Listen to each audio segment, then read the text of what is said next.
Dok, ano ba yung unang senyales na meron na palang dehydration na nararamdaman ng isang tao, lalo na nga sa mga vulnerable like mga bata at mga matatanda? Extremes ang dehydration, especially doon sa mga at risk talaga or doon sa mga medyo delikado. So yung dehydration ay ang simple lang, no, yung amount ng tubig na sa katawan mo, no, mas less, no, or mas marami kang nilalabas na fluid sa katawan mo than what you need, no, or yung mga kailangan ng katawan, no. And yung fluid na yun, nawawalang fluid or yung tubig sa katawan, hindi lang basta tubig ang lumalabas. May mga electrolytes din na lumalabas na kailangan ng katawan natin, no, para sa normal na blood pressure, normal na pagtibok ng puso, normal na paggalaw ng muscles natin. No? So yung dehydration, isa yan sa mga signs, no, or isa yan sa mga precursor or yung nangyayari before heat-related na illness. Yung tatlo kanina nag-uusap tayo ng tatlong heat-related illness na nabanggit ko. No? So yung dehydration, no? Simply put, no, kapag ikaw ay nauuhaw, no, minsan that's already too late. No? Kaya nga sinasabi natin, pinapayo natin, kanina narinig natin si Ma'am Nina, no, na before ka pa mauhaw or makaramdam ng uhaw, no, we already hydrate or we already drink adequate amounts of water, no, or kapag kunyari marami kang activity, no, nalalagyan, no, or uminom din ng electrolytes, no, with the water na kailangan mong inumin every day. So, Doc, no, usually kapag nakakaramdam tayo ng dehydration, meron bang physical manifestation yan? Kasi kung kuwari talagang ka sa initan, nauuhaw ka, pero feeling mo ba minsan nangihina ka rin? Minsan may nalalighthead ka rin, naihilo-hilo ka ng onte. Nangyari po ba yan? Actually, no, lahat ng mga na-mention mong sintomas, Sir Migs, no, yun yung mga usual na sintomas na nararamdaman ng mga adults, no, tulad natin. No? So, yung uhaw is one. No? Uhaw is actually a sign na nadidehydrate na tayo. No? So, wag na nating paabutin na nauuhaw tayo before pa tayo uminom ng tubig. No? Another would be, minsan, hilo. No? And usually, no, kapag nagrereklamo ang may patients ako nagrereklamo na grabe yung migraine nila, especially ngayong init, no, ngayong summer, no. Yes. Actually, no, ang migraine or sakit ng ulo is another sign na baka kulang yung tubig natin sa katawan, no. Another, no, would be minsan palaging antok, no, nanghihina, wala masyadong energy na gumalaw. No? And that would be a sign of dehydration. No? Minsan yung iba nasusuka, no, nahihilo kasi dala ng mga ibang sintomas ng pagkahilo. Sa bata naman, especially sa mga babies, no, na vulnerable, minsan umiiyak sila, wala ka na nakikitang luha. No? And actually yun yung mga delikadong signs na kailangan nating bantayan, no? Yung mga babies, no, kasi mas maliit yung katawan nila, mas prone sila na mawalan ng tubig mas mabilis, no? And mas delikado yun sa bata. So in extreme cases, Doc Via, kapag wala ng luha ang bata, ang infant, baka wala siyang tubig sa katawan? Yes, oo. Parang natuyuan na siya ng tubig kasi wala ng source, no, yung fluid niya. Another, no, would be minsan sa mga batang-bata pa, yung mga newborn babies, dito nila may spot dito, yung tinatawag natin na fontanelle, nakakapa natin. So, baka pag ganun na, no, baka dehydrated na yung babies natin. Another, no, would be irritability. Iritang-irita yung bata, no, iyak siya ng iyak. Pati no? adult, naiirita pati matatanda Sino ba naman, no, yung baby, kapag mainit, no. Pero, ang pinaka-binabantayan actually natin sa mga babies is yung hindi sila actually umiiyak, no. Wala na silang energy, no, to do anything. Antok na lang sila, natutulog na lang, no. So yun yung mga emergency cases na kailangan na nating dalhin yung mga babies natin siguro doon sa ospital or sa centers, no, para maagapan kasi delikado ang dehydration sa mga bata. And lalo na po ngayon, yung ang trabaho nila, bukod dun sa vulnerable sector na matatanda at bata, yung ang trabaho nila ay nasa labas Sa talaga. labas, Yung mga traffic enforcers, Security guard, guard, mga driver, delivery, riders, natin, yes, rider. construction worker. Sila po really at risk. Oo. So katulad nga nitong weekend, may isang nakapila na po na rider, nasa kasamaang palad, ay inatake raw sa puso at namatay. So kapag mainit yung environment, pwede kang atakihin sa puso, Doc?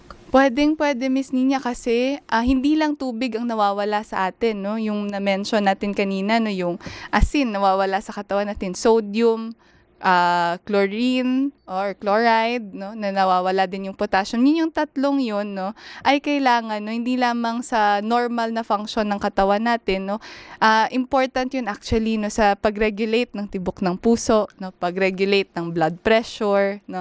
Minsan kaya tayo nagkakaroon ng cramps, no, nagkakaroon ng sakit, no, doon sa muscle, no, sumasakit yung muscle natin kunyari, kapag minsan, umiinit. sorry lang to cut you, Doc. May naririnig ko nagko-complain, kunyari, yung anak ko nag-complain na para raw na-stretch masyado yung leg. Yes. Actually, even me. Minsan ano bang sign po ba yan? Kulang ako sa tubig? Yes, Pag parang, no? ang Oo. sakit-sakit nun, yung for a few seconds. Most especially, no, kapag galing ka sa initan or grabe strenuous yung activities mo, nag-basketball ka sa ilalim ng araw, Correct. no? Yes, yes. Or walang masyadong, kunyari, yung gym, wala masyadong ventilation, no? Walang electric fan, walang aircon, no?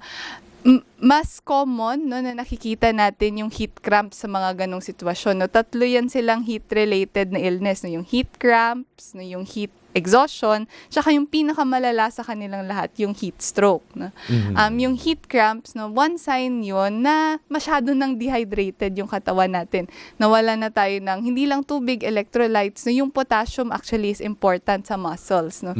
So meaning, na-deplete na yung mga source ng electrolytes sa katawan natin. Kaya tayo nakakaramdam ng sakit, no? Sakit-sakit doon sa muscles natin. Pero yung heat cramps, yun yung pinaka-mild na klase, no, ng heat-related na illness or yung sakit na may kinalaman doon sa init or doon sa masyadong dehydrated. No? So, ang nangyayari dyan, simple lang actually yung treatment dyan, no, is you just hydrate, no? And especially hydration with yung mga electrolytes na sinasabi natin. So, Doc, syempre, pagdating sa hydration, may, kumbaga, adequate volume. Yes. Kumbaga, sinasabi 8 glasses a day. Pero still, ano yung recommended, especially during the summer season? Magandang tanong yan, Sir Migs, no? Kasi ibang klaseng tao, no? Iba yung timbang, iba yung build, no? Bata, matanda, iba-iba yung needs natin sa fluids, no? Syempre may iba, especially kung may sakit ka, may mga fluid restrictions ka. Pero doon sa average, doon sa common na adults, no? Tama pa rin na yung 8 to 12 glasses or yung mas madaling, siguro mas madaling matandaan, 2 hanggang 3 litrong tubig sa isang araw. Medyo marami yun, no? Mas more pa nga siguro ngayon kasi mas umiinit yung panahon natin, no? So kunyari, kung yung trabaho mo nasa loob lang, no? Nasa office yung trabaho or hindi ka naman masyadong nagbababad sa init, no? 2 hanggang 3 litro, okay na yun, no? Depende sa need. Pero kung ang trabaho mo, lumalabas ka, no? Nagda-drive ka sa ilalim ng sikat ng araw, ikaw ay isang athlete, mas marami pa doon yung kailangan mo, no? Average, no? Pinakamababa na yung 3 to 4 liters kapag ganun yung trabaho mo, no? Yung iba, mas marami pa. And Doc, via in relations to hydration, in relation to tubig, pasitabi po sa mga kumakain, nanonood, yung color ng urine. Diba? Yes, Kapag color ang urine mo is kapag medyo dark na, naku, baka dehydrated ka pala. Yes, no. Ang number one sign dyan is actually yung dark na color, yung orange, red-orange na yung urine natin, no? Pero yung sobrang clear naman na urine, yung puting-puti na yung tubig na, minsan, no, nadadilute, meaning diluted na rin yung katawan natin ng tubig, no? Minsan nadadilute din nun yung mga electrolytes sa katawan natin. So yung pale yellow na color, no, yun yung sweet spot na tinitingnan natin. May sweet spot yun. Kasi kung, kunyari, sobrang clear naman na tubig na yung iniihi mo, no, pwede kasing madilute yung mga electrolytes sa katawan natin. Pwede rin tayong magka-problema. No? So, yes. Uy, first time ko narinig yun Kasi kapag clear na clear, parang ang common thinking is like, uy, okay, hydrated pala ako ng maayos. Pero medyo mas magandang, medyo mas pale yellow.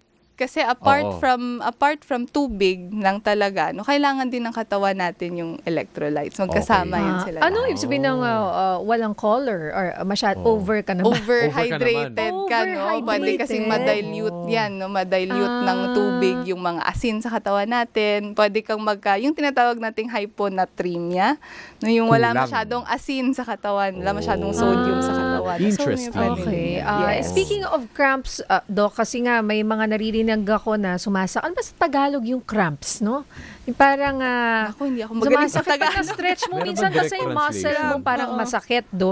Well, yung banana and ano raw, Doc, potato ay rich in potassium. Actually, yung pag may mga pasyente kaming may hypokalemia, yun yung mababa yung potassium sa katawan, nagre-recommend talaga kami ng banana. Magandang Oo. source yung banana doon. Siyempre, kung hypokalemia or sobrang baba na ng potassium mo, nagbibigay talaga kami ng potassium supplements, potassium tablets for that. But a good source, especially kapag sa mga athletes natin, doon sa mga nagtatrabaho sa labas, no? Banana is a good Banana. one. Banana, Okay. saging. May tanong po si Mark Rafael Go, Doc, tanong ko lang po, bakit po after ko kumain sa mga restaurant, laging pakiramdam ko ay uhaw na uhaw ako kahit madaming tubig ng aking ininom? Baka kasi no, may ibang conditions kasi no na nagpapawala ng tubig sa katawan natin, no. Kung may iniinom tayong gamot tulad ng diuretics, no. Yung mga nagfa-flush ng tubig sa katawan natin. Kung mahilig tayo sa kape, no. Kape sa diuretic, no. At yung ibang sources ng caffeine, no, is your soft drinks. Mahilig tayo sa Oo. soft drinks, no. Pwedeng akala natin na hydrate tayo dahil umiinom tayo. Yung soft drinks may tubig naman yun. Pero may caffeine din yun, may diuretic yun. Pwede ka actually mas mauhaw dahil doon. Ang high in salt content ba? Ganon din? Yes, yung salt kasi no, sumusunod 'yan. Ang tubig ay sumusunod kung saan yung salt. Kaya minsan nga 'di ba no, kapag nagso-salt tayo ng gulay, no, tumalabas yung tubig, no. So high salt diet, no, is Okay. actually another one. Okay, muscle cramps in Tagalog, pulikat. Pulikat. Ayun, yes, pulikat! ayan. Ano ba naman yan? Pulikat. Ayan, oo. pulikat. Ay, oo Ayan, nga, so- pulikat. Na mental block tayo doon, Baka pulikat. marami sa inyo Pulikat. nakakaramdam. Maaaring kulang na ho kayo sa tubig or dehydrated na kayo. Doc, si Ben Francis Rances, sabi niya, water is life. Lalo na kahapon, nandito ka rin, Doc, sa Earth Day Run sa Pasay. Oo. Naku, baka magkasama kami. Andun rin ni siguro Mark. si Ben, ano? Tempted Oo. pa rin ako sa coffee and soft drinks, but then, water is still healthy. Oo, water is hindi alternative po ang soft drink tsaka ang kape sa tubig kahit na may tubig po sila, no. Nagpapawala actually ng tubig ang kape tsaka soft drink. So Okay.